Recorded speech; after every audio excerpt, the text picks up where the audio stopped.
Pada ceramahnya tanggal 29 Maret 2025, Habib Rizik Syihab mengatakan, "Saya mau sampaikan nih kepada monyet yang sudah mendirikan ormas monyet dengan laskar monyet yang didukung oleh sejumlah jenderal-jenderal monyet."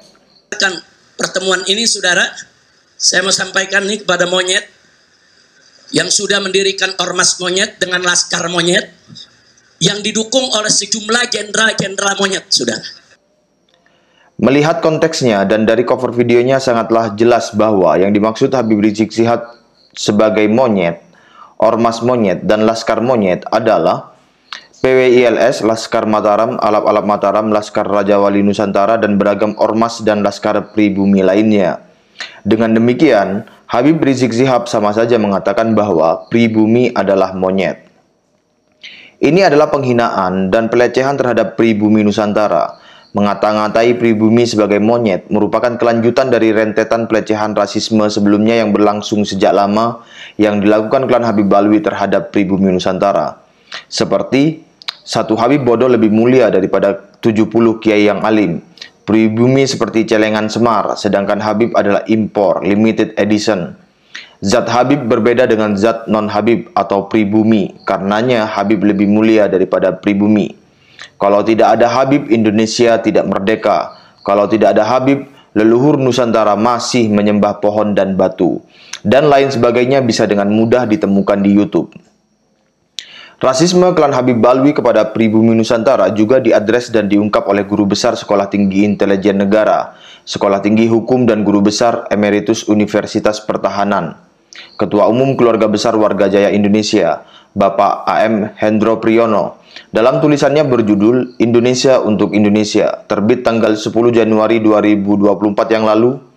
Beliau menyatakan, Undang-Undang Nomor 40 Tahun 2008 tentang penghapusan diskriminasi ras dan etnis telah disalahgunakan oleh beberapa oknum masyarakat Arab untuk melakukan tindakan-tindakan yang rasis terhadap kaum pribumi bangsa Indonesia. Di antaranya yang fenomenal adalah pernyataan secara terbuka bahwa belajar dari seorang Habib yang bodoh lebih baik daripada belajar dari 70 orang kiai yang alim.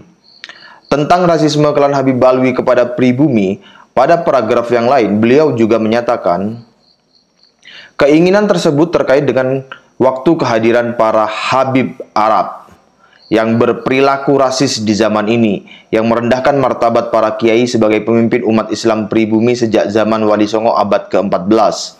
Sudah mulai nampak reaksi dari segolongan masyarakat pribumi terhadap kelakuan para oknum Habib tersebut yang dirasakan telah sangat merendahkan harkat bangsa. Jika rasisme para oknum kaum Arab di Indonesia ini merupakan suatu tesis sosial, maka dalam teori dialektika Hegel akan terjadi antitesisnya berupa rasialisme kaum pribumi yang berbahaya bagi persatuan nasional. Persatuan Indonesia akan menuntut Indonesia untuk bangsa Indonesia. Dari ungkapan Bapak A.M. Hendro Priyono itu, orang-orang tahu bahwa yang melakukan tindakan rasisme terlebih dahulu adalah klan Habib Alwi kepada pribumi Nusantara. Dan sekarang, sebagaimana yang juga diungkapkan beliau, sudah mulai nampak reaksi dari segolongan masyarakat pribumi terhadap kelakuan para oknum Habib tersebut yang dirasakan telah sangat merendahkan harkat bangsa. Dalam pada itu, mari kita lihat kronologisnya mengenai ungkapan monyet baik yang diungkapkan oleh Gus Fuad dan Habib Rizik Syihab. Sebelumnya, upaya pencalonan Habib Idrus bin Salim Al-Jufri sebagai pahlawan nasional diejek oleh Gus Fuad sebagai monyet. Istilah monyet itu sudah diklarifikasi oleh Gus Fuad bahwa maksudnya pada upaya pensiasatan kelompok yang memaksakan diri menjadikan pahlawan orang yang tidak memenuhi syarat. Habib Rizik Syihab ini jelas mengatakan monyet pada pribumi. Disinilah kita bisa semakin melihat dengan lebih terang benderang akhlak klan Habib Alwi dan Al-Khairat kepada pribumi seperti apa. Bahwa bagi mereka kalau leluhur pribumi dan pribumi Nusantara pantas-pantas saja dihina-hina oleh klan Habib Alwi. Sedangkan kalau golongan mereka yang diejek oleh pribumi mereka marah tak terima. Ketika upaya pencalonan Habib Idrus bin Salim Al-Jufri sebagai pahlawan nasional diejek oleh Gus Fuad sebagai monyet, klan Habib Alwi dan Al-Khairat marah tak terima. Sedemikian besar reaksinya sampai menginstruksikan pergerakan perlawanan yang terstruktur dan sistematis. Bahkan Ketua MPR RI Archandra Muhammad Akbar Supratman ikut-ikutan. Bahkan dilaporkan ke polisi dan menuntut polisi menindak dengan cepat. Sekarang, Habib Rizik Syihab mengata-ngatai pribumi sebagai monyet. Pertemuan ini, saudara, saya mau sampaikan nih kepada monyet yang sudah mendirikan ormas monyet dengan laskar monyet. Lihatlah bagaimana reaksi klan Habib Balwi dan Al-Khairat. Mereka tidak bereaksi sama sekali sebagaimana ketika leluhur mereka dikait-kaitkan dengan monyet. Ketika pribumi dikatai sebagai monyet, klan Habib Balwi dan Al-Khairat mingkem, diam, membisu seribu bahasa. Jadi, kalau pribumi dikatai monyet oleh Habib Rizik Syihab dan penghinaan-penghinaan rasis lainnya yang dilakukan oleh klan Habib Balwi kepada pribumi selama ini, bagi klan Habib Balwi dan Al-Khairat, yang begitu itu boleh dilakukan. Kalau klan Habib Balwi dan Al-Khairat menjawab sama-sama tidak boleh.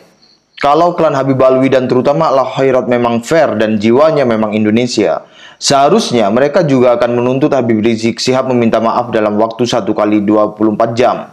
Sebagaimana mereka menuntut Gus Fuad meminta maaf.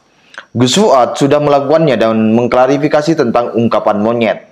Sekarang, Habib Rizik Syihab dengan jelas mengatai pribumi sebagai monyet.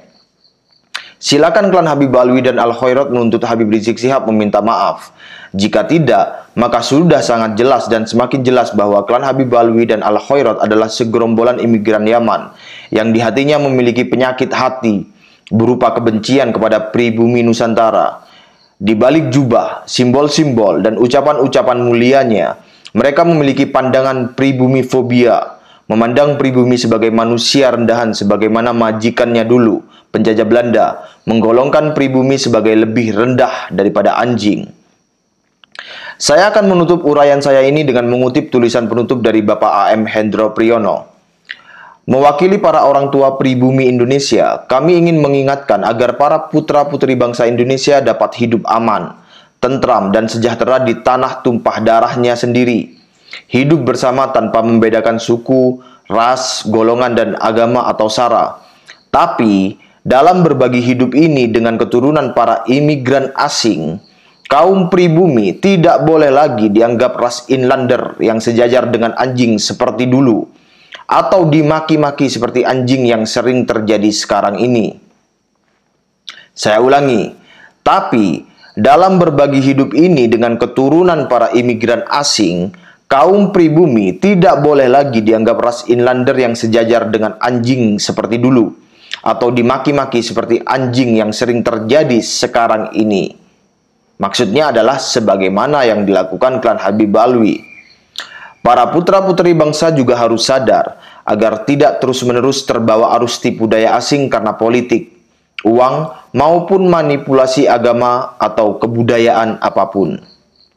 Saya ulangi, para putra-putri bangsa juga harus sadar. Ini termasuk putra-putri bangsa yang ada di Indonesia Timur dan dimanapun Anda berada. Agar tidak terus-menerus terbawa arus tipu daya asing karena politik, uang, maupun manipulasi agama atau kebudayaan apapun. Manipulasi agama dan manipulasi kebudayaan, itulah yang dilakukan klan Habib Balwi melanjutkan strategi penjajahan majikannya, yaitu penjajah Belanda.